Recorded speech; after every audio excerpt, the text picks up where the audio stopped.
Rice. I hear you have some intel about the Compromise of 1850. Why don't you tell me a little about that? What? Where am I? I don't know anything. So let's start with the Missouri Compromise. What can you tell me about that?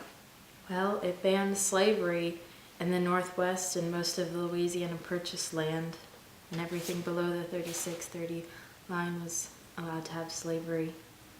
Well, what about California? Well, the line didn't extend all the way over there, so it caused outrage within the Congress when California wanted to be admitted into the Union. So what was Congress's plan? Well, there was 4, actually. Okay, walk me through them.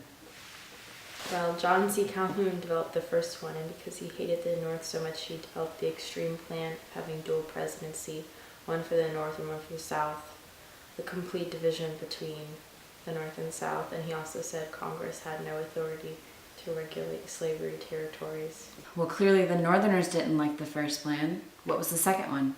Well, the second one was the one most Southerners and Northern Democrats favored, which basically just said that they would extend the Missouri Compromise line to the Pacific Ocean, and that would mean Southern California would be slavery territory and Northern would be free territory. Interesting. So what was plan number 3?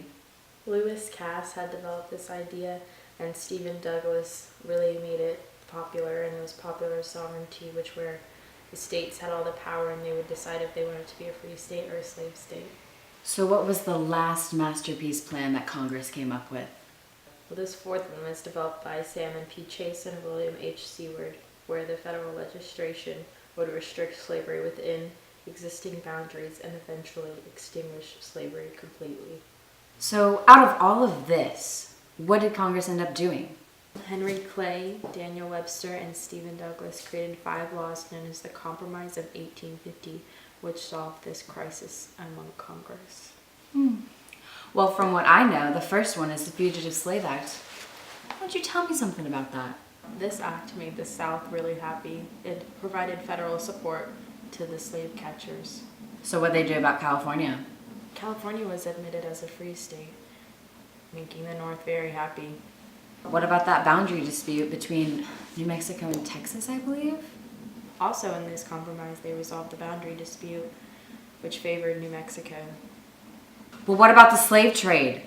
In the District of Columbia, they abolished the slave trade, but not slavery. Popular sovereignty was a pretty big issue. How'd it play into this? The land that they conquered from Mexico was split up into territories known as New Mexico and Utah, and they had established popular sovereignty in these territories. Yes, I heard the plans, the laws. I've heard this all before, Miss Rice. What is the significance?